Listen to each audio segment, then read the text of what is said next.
we grow up in church, okay? We grow up in church, but that don't mean you know them. You know, you just go because Granny made you go, and you just, you know. And so I kid y'all not, I was 16 years old, and when I first heard the voice of God speak to me, had never had that happen a day in my life, and I'm 16 years old, and I'm laying in my bed, and the Lord says to me, I need you to be abstinent because I have a husband for you. Come on now. And I'm hello, everybody. It's Annika LaQuette here, the host and creator of Navigator 9 podcast. Today's episode is sponsored by Decan Mentorship and Solutions LLC. Y'all, let's get into it. Holla. I have this amazing woman. I do mean amazing and talented woman, okay? She has so much going on for herself. She is the creator of K. Daniels Designs. Come on now. She is the winner of season 1 of Dress My Tour. She has dressed the stars, Paris Hilton, B. Simone, and so many others, y'all, okay? Because I am so happy to have her. I am a huge fan. This is K. Daniels. Hey. Yes. Okay. So I know you. I watched you on the show. So what has inspired you? Like, who inspired you, and what has inspired you to get into fashion design? So I originally got into fashion design because I had low self-esteem. Okay. And so I didn't like the way I looked. I didn't like my skin color. I didn't like my body. I didn't like nothing. But what I could control was the way I dressed. Right. So I would put extra effort into my styling and just trying to be different with my styling. And I think that's originally where the desire for fashion was birthed. And then getting into high school, I went to a magnet school that had a fashion marketing program. Joined that program, became close with the teacher who happened to double as a fashion designer. So I would spend time with her after school. She taught me the basics of how to sew, and then I just took that and ran with it after that. So okay. You know what? I had something similar to that when I was in middle school. Like, I was always a fashionista, as you can tell. I'm always a fashionista. Okay. Yes. And I had a teacher, and she was like a fashionista as well. So she would do after school classes, teach us about color coordination, sewing, and all that. So, okay, shout out to the teachers. These teachers some more money. And okay? Right. So, okay. So how did you prepare for the show? Because I noticed like you all was like a little confused when they were male models. So like, did they give y'all like any information about stuff, like what to think about before you come on the show? First of all, it wasn't no preparing for nothing. Ooh-wee. Okay? How did I prepare for the show? Praying. Right. Because outside of that, nothing else. Lost and confused. Right. Now, they do ask you, do you do male clothes or do you do women's clothes? Like, what's your specialty? Yada, yada, yada. Right. But honestly, a lot of those shows ask you that because they want to know more information. So they didn't necessarily mean that we were going to get that. So to get on the show, and they like, yep, here y'all go. And I'm like, whoa, wait a minute. And in the first episode, I get a man. I'm like, be so for real. Right. Be so for real. Then the first episode was your signature look or like, your signature style. And I'm like, how the heck am I going to show my signature style on a man when men is not my signature? Right. Lost. Right. So it wasn't no preparation. I got prepared right then and there. Okay. And see, one thing I didn't like about the show was it was the dancers. Like, why didn't like you just host one, like style one person? Why had to be people moving? But I mean, I get it, but I actually have heard that a lot. Right. And my thing is, I liked it. Oh, you liked it? Okay. I thought it was different because all of the other fashion shows and competitions have models. That's true. So it's like if technically this is a show about dressing a tour, the people aren't going, well, there are some artists that go on stage just stand there. But for the most part, we are making stuff for dancers and people to be able to move around and dance and stuff. So why not have dancers? Because that's a major part of designing for stage is the functionality. Does it move? This and that. So I wasn't mad about it. Now, granted, I didn't know they was gonna get on there break dancing and Okay, stuff. they was getting it, girl. They was. First episode, they got the flipping and stuff. I said, Oh, whoa, whoa. I was okay. lost. I was like, I like, please don't let nothing rip. Jesus, okay, okay. Whew. And it did. It's All fine. of us, we was on stage. You was like, whoa, there go the necklace there, and the boobs there, and the this Ooh-wee. there. It was just Mm. a It's all mess. right. It's all right. It's okay. You know, it's okay. But you adjusted and you did what you needed to do. Period. Yes. Okay. So, all right. So you debuted on Paris Fashion Week, right? And it was a major milestone. So, like, how did you feel after you did that presentation? Like, what was that moment for you?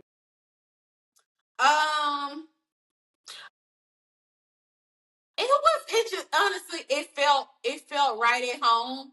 You know, a lot of times us designers, that's like one of our main goals is to make it to Paris Fashion Week. Right. And so, but I didn't, it was on my goal list, but it wasn't like there on the goal list. You know, it's like, you know, one day. So when it actually came up, I'm like, whoa. And then to actually go and debut my first men's line and get the response that I got and see all the different cultures and different things there, it was absolutely amazing. That was my first time out the country at all too. Oh, wow. So it was just a lot of firsts for everything. And so I'm just like, Lord, this is amazing. Like this, I was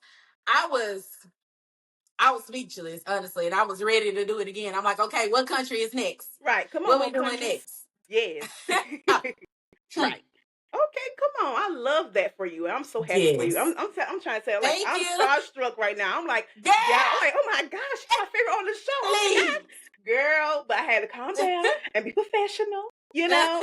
So, yes, but I love you so much, girl. You doing a dang on thing. Thank you. You welcome, Thank girl. you. Yeah, so let me get back professional.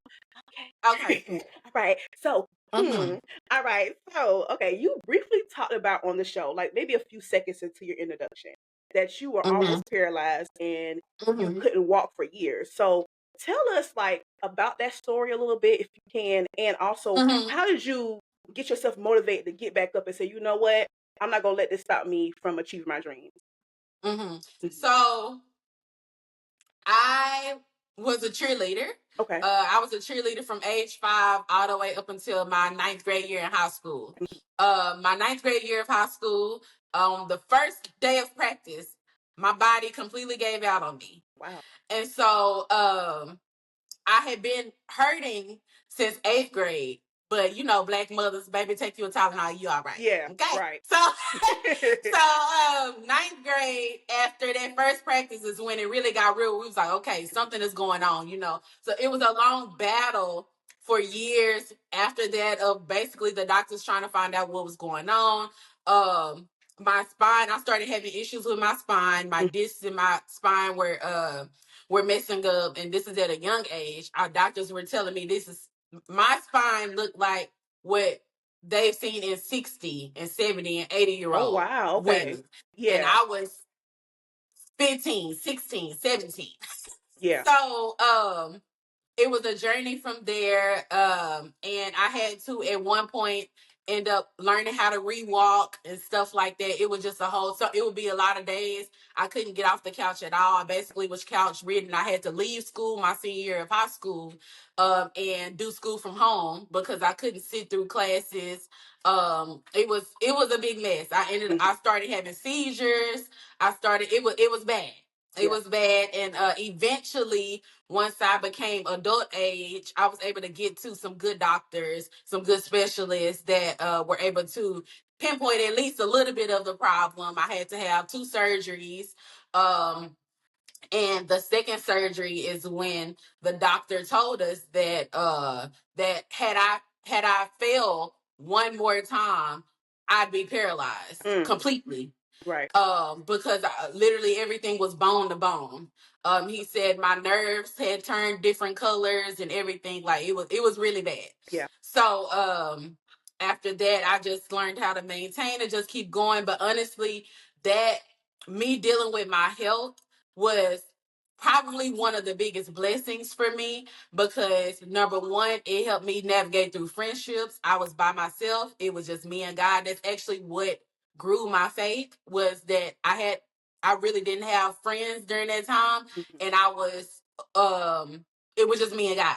Right. So, and then also I couldn't really work a full-time job like that, which made me pour more into my fashion and my business. Cause like, okay, well, let me worry about that then. So, yeah. Okay. I didn't know that. I'm glad you dive into that. Thank you for sharing that with me. Yeah. Okay, so that makes sense. And you found God like in the midst of the struggle, is what I say. Child, let me tell y'all something. Girl.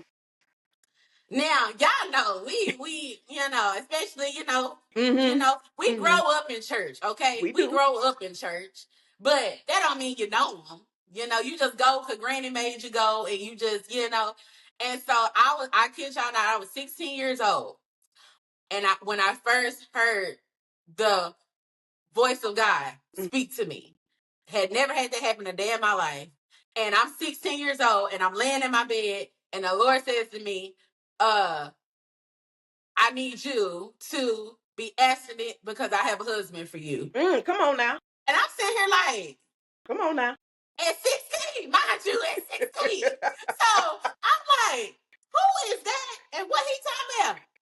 So I'm so serious, y'all. I text my friends. We was on Kick Messenger. I remember that. So I text them in a group. I'm like, y'all, the Lord just told me. And they like, girl, you done lost your mind. You crazy. Yeah, you was stupid. What's wrong with you? And so that was when it originally was birthed. And then I want to say maybe like a year or so after that is when my health started declining. So that's when, it really just full force went in there. And not to say that there weren't people around. I did have friends around. Okay. But it's just during that time, the Lord really had me isolated by myself with just me and him during that time. So yeah, that it was just me and him on the couch. And that was what birthed everything. So I'm glad of it because me being in that isolation period gave me nothing but time. So that foundation is what keeps me grounded now, where I can't go on TV and talk about him because what y'all gonna do? Right. I've already not had nothing before. So what y'all gonna do? Just tell me to go home? Bye. Right. So I have that foundation because of those times compared to going through all of this and going through all these doors without them. So and you know what's interesting is in the period of isolation is when God is most present. Like when everything is silent, when you don't have nobody else, it's just you by yourself. God, like, hello, I'm here. Let me talk to you real quick. I forcibly do it now. I get upset when I'm too busy because I'm like, I gotta. And so my friends will tell you like, I'll just go ghost and don't say nothing to nobody. Right. And I know they just be over there. That girl over there, she just, and I know she see me. I do. I'm talking to my daddy right now. Leave me alone. Yeah. I'm like, Lord, I'm cutting everything off. No phone, no nothing, because I need to hear you. I ain't heard you in a couple of days. Let me see. I have to have my isolation now. Yes. It's a must. It's a must. So yeah, because you too busy, you ain't hearing nothing. Right. You really don't. And then he gonna force you to sit down somewhere. So you better just make it. Girl, don't make me know these cards. Girl. Okay. You better just make you some time because he gonna get it regardless. And is. Okay. He don't play. So yeah. Wow, that's amazing. So, okay, how has fame and recognition deal with your creative process? Like, are you like more pressure to do it now, or is it more like, okay, I got this. Like, tell me about that. It's so funny. And that's why I'm rolling my eyes. I don't view myself in that way. Okay. So it's literally other people telling me this is who you are. This is what it's other people like, you're famous, you're a celebrity, you're this, you're that. I'm Kendria. Right. I don't view myself like that. So none of that gets to me. None of that bothers me. None of that stresses me, pressures me. None of that does any of that because I don't view myself like that. So to me, my day to day is just my regular day to day of, okay, what do I need to get done today? What is my next goal that I want to reach? Lord, what we doing? Because a lot of time, be honest with y'all, a lot of it is, Lord, what we doing? I don't be having no idea what we doing. No idea. And I'm like, okay, Lord, well, this wasn't on the big old card, but all right. This is what we doing. So that, honestly, that's truly when I tell y'all, I literally walk by faith daily. That is literally my life. I wake up every day like, okay, Lord, what we doing today? Like, I can have a little schedule based off of just orders that I got going on or just stuff that may already be planned. But other than that, it's literally okay, what we doing next? What you got in mind? What literally? But other than that, child, I don't. My friends will tell you I don't subscribe to the whole you this, you that. No, girl, they need, you need to get used to it. No, I don't. No. I don't. I'm just fine, just like this. Yep, I completely understand that. Yes, ma'am. Okay, period. So, okay, how do you see fashion as a form of cultural storytelling? Like, what are you trying to tell and convey through your work? So, for me, I think that fashion should display on the outside what you feel on the inside. Okay. So I really try to dissect each one of my clients and see, okay, who do I see this person as, even if they don't necessarily see it. So I always want that person to look like on the outside what I see of them on the inside, which is why I'm very extra with my designs. I call myself the home of the wow moments. I am very big on grand because I feel like everybody deserves a grand moment. Everybody deserves that.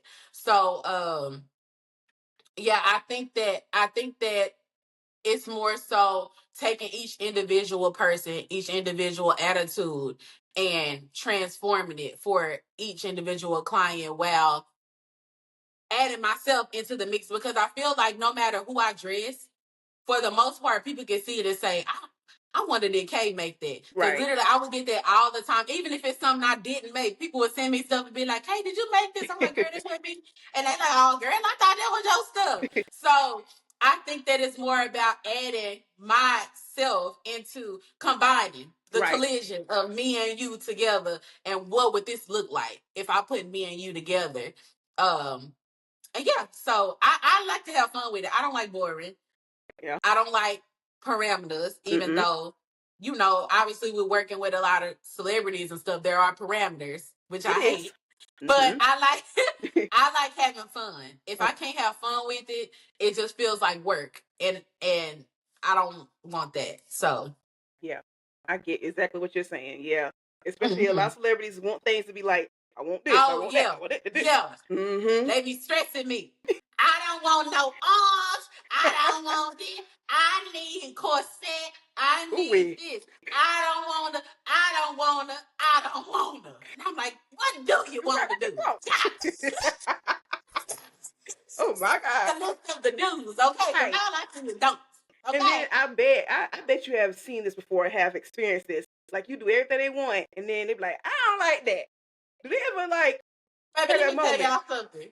Let me tell y'all, you gotta get used to it. Girl. Because also too, what I've learned when it comes to custom, at the end of the day, you can have a vision, you can sketch it, you can do fittings, but they still don't see the final until it's done, and got it on. So that's the risk when it comes to custom, is you do all that work and they can't really see it to the end, then they put it on and they're like,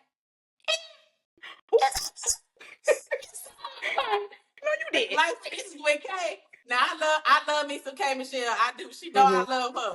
But baby, we'll make looks, and we be having the plan in place. Like, okay, we gonna do this, this.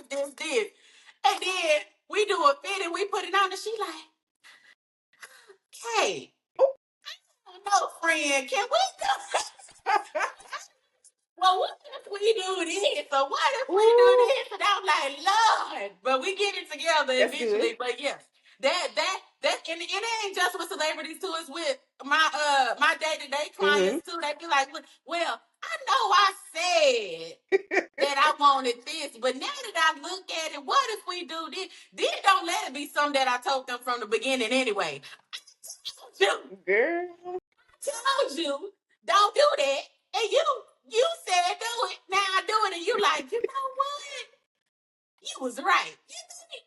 You think? Oh my gosh. Okay, I get it, but you adjust and you go along with it. So I It completely just come with understand. the territory. So Yep. we used to it. We all deal with it. Oh So yeah, most definitely. So mhm. okay, I want you to think back to when you was a little girl. What advice would you give her? Hmm. Yeah, think back. Let it Yeah, marinate. because I'm like, ooh, baby, I be swiping it out. Ooh. Oh, hmm.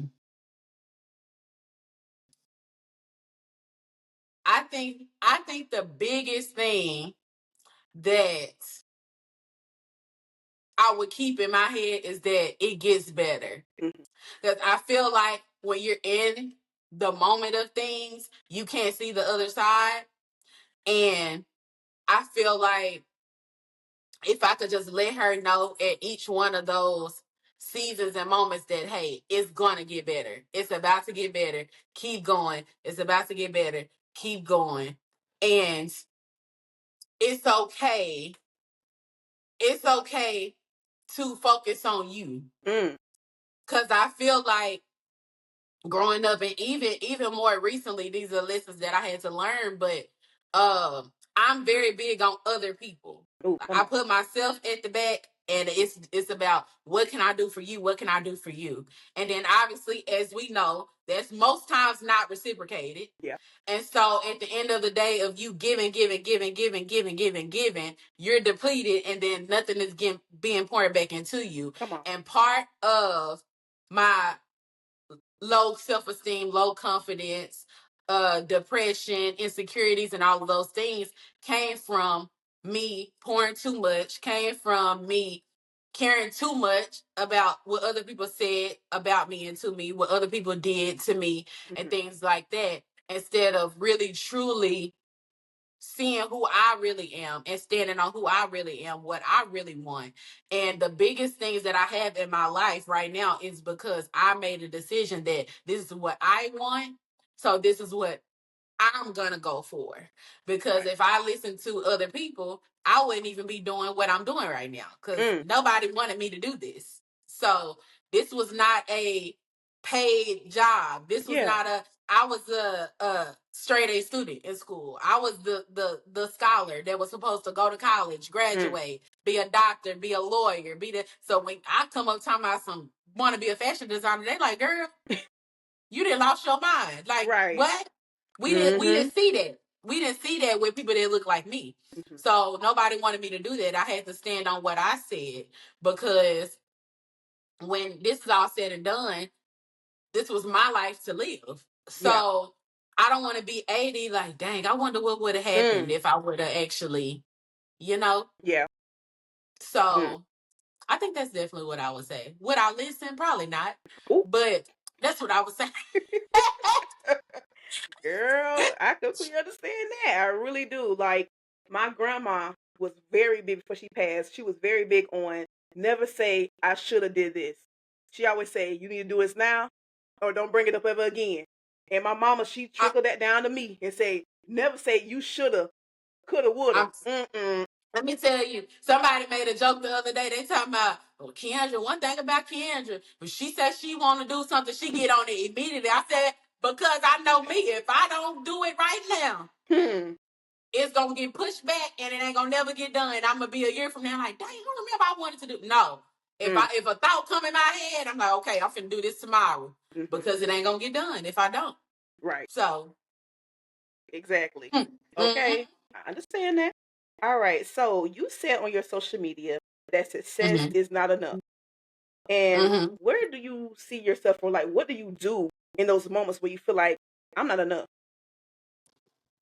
I honestly think you know. And I mean, it is what it is. I ain't gonna apologize for continuing to bring up my faith, because it is what it is. It's the It truth. is what it is. This is what it's That's about. that's the only thing that I have to go to in those moments where I'm like, I did, because contrary to what people may think, I can look at all of the things, all of the doors that the Lord has opened, all of the things that I've been through and done, all of the people that I've dressed, and still be like, this ain't enough. Mm.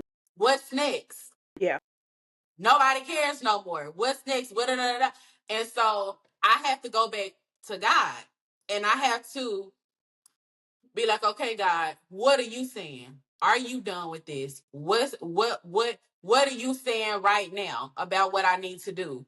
And I think in those moments, getting that comfort from him is when I'm like, okay, I'm gonna just sit back and wait. You got this. You gonna figure the rest out, and just keep going to my day to day. But honestly, outside of that, that's the only thing that kind of gets me out of that funk, because every time that I thought that was the biggest it can get, it was always something else after that when he was like, see, if you just waited, I had this all planned out. But yeah, definitely leaning on my comfort for sure, because that be needed. So, Right. You know what?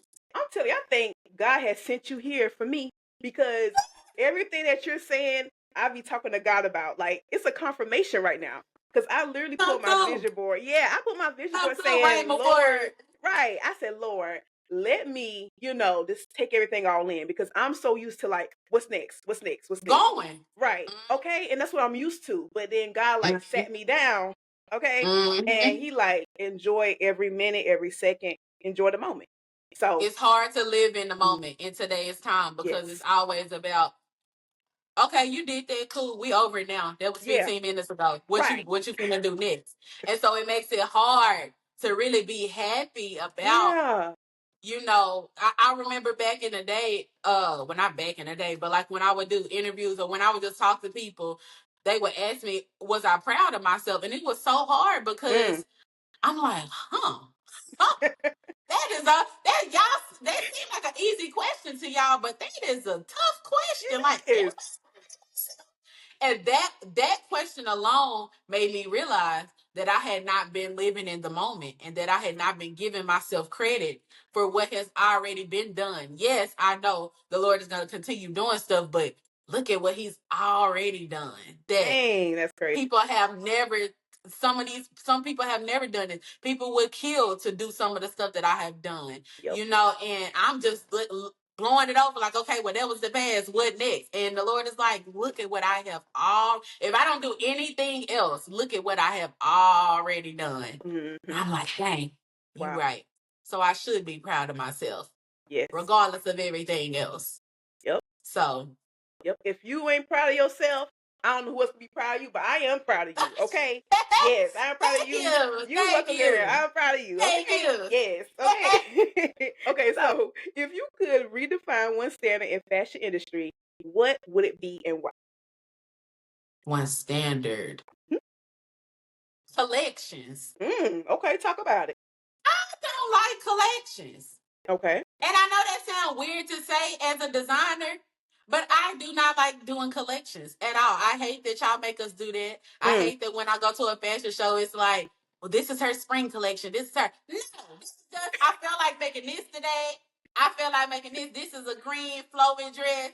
This is an orange structured bodysuit. This is I don't like having to be cohesive. I don't.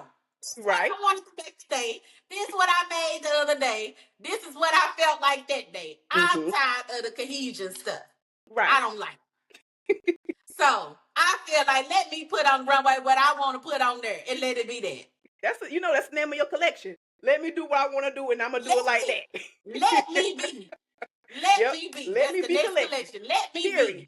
Let me find out. I'm gonna write that down, Lord. Let me be. Ooh, come on now. I like that. I like that. Come through. Yes. Right. So, okay, looking back, what moment since winning the competition has been most meaningful to you?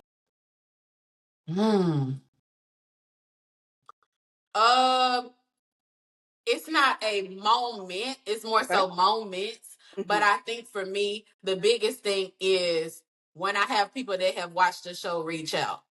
Okay. I have gotten a lot of DMs and I've gotten emails, I've gotten things of people who watch the show and they come to me and they're like, your faith on the show inspired me. I love how the Lord used you. Your story, your finale performance, all of these things that it inspired me. And I think for me, that has been the most beautiful thing of the whole thing, because obviously nobody knew the stuff that I really went through with filming the show and doing the competition and stuff like that. It was difficult. It was very hard. I had stuff going on in my personal life in the background that I was worried about. It was a lot on the line and a lot on my mind during that time. But I told the Lord before I even left, I said, if you're opening this door, I know it's for you. So I'm not going to go here unless you go with me. So regardless of whatever happened, I didn't go to the show to win. To be honest, in my spirit, I felt like that was what was going to happen. But in my mind and in my flesh, I'm like, we're not going here to win. Let's go and focus on the day today. Because I don't know why the Lord brought me here. It could just be to do one episode, say hallelujah, and get up out of here. That's it. I don't know.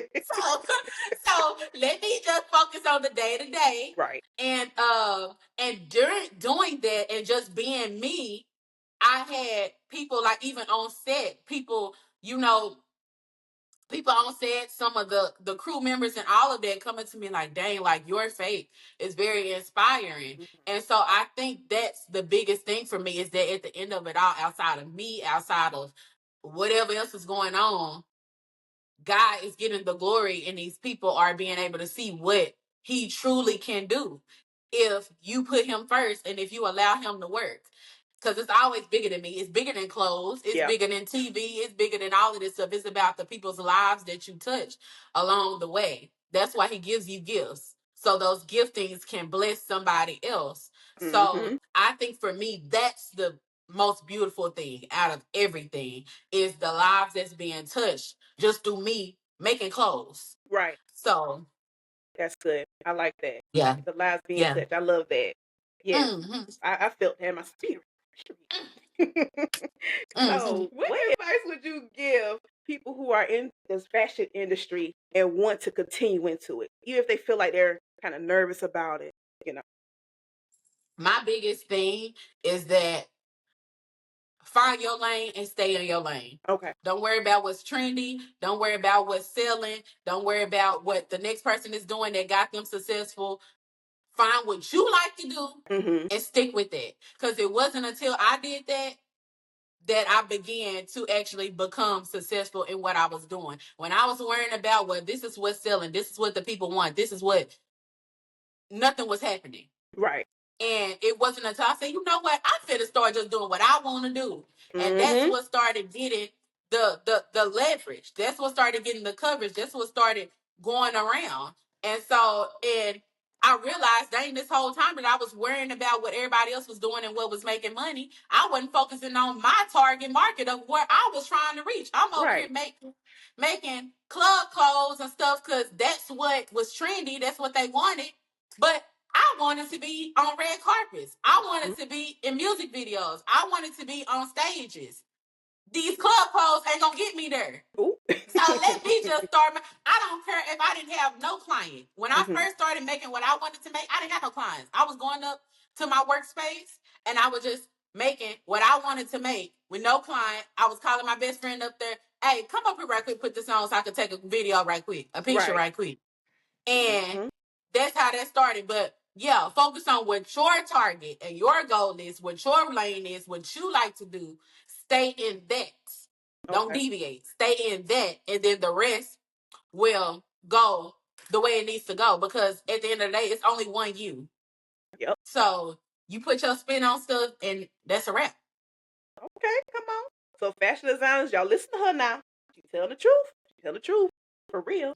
Yes. Mhm. So, do you have like any upcoming projects that you're working on that you'd like to share today? Do I have any upcoming projects that I'm working on? Well, we working on a couple of things, but I'm the type of person I don't put it out there till we put it out there. Exactly. So just know the Lord is working. Okay. We did just find out yesterday that Dress My Tour is nominated for Mhm. an award I saw that. at the Critics Choice Awards or Mhm. whatever. I'm like, Hey. so I'm excited about that. They announced the winners on May 20th, which I don't even care if we win or not. I'm just like, Lord, it's amazing to even be nominated. But yeah, we working on some stuff. But I'm a Yep, keep it closed. I mm, understand. Keep your mouth closed until it happens. I'm just like that too. mm, Okay. mm. Yes. So just lastly, to yes. just stay connected, Oh and wait. y'all gonna see what we got Okay. going. Yes, and that was gonna bring me to my next question. Give yourself a shout out. Tell everybody where they can follow you, where they can book you, Yes. all that. So obviously, as we've been talking about, you guys can go and see me on Dress My Tour that is streaming right now on Hulu. 10 episodes. Y'all can binge that in one day, child. I And did. do. Go find you something to be. Okay. And then I'm on Instagram at K Daniels Designs, TikTok at the K Daniels. I'm on Twitter somewhere. It ain't even called Twitter no more. It's X. X. I'm on X somewhere. I don't remember my name, so don't even worry about that. Um, and I'm on YouTube at K Daniels Design. So All right. catch me. Period. And tell everybody about your website. Oh, and then if you are looking for a custom outfit or if you would like to purchase one of my collection pieces, you can head over to www.kdanielsdesigns.com and holla at your girl. Me and my team will get you right on together so you can have your wow moments. All right. So I want to thank you so much for coming on Navigating Our Thank you podcast. for having me. You're welcome. And lastly, y'all, I want to thank so much to D Hand Mentorship and Solutions for sponsoring today's episode. Yay! And remember, yes, life was delayed, but it never gave denied. I'm your host, Annika Laquette, and you just listened to Never Gave Denied podcast with KD. Bye.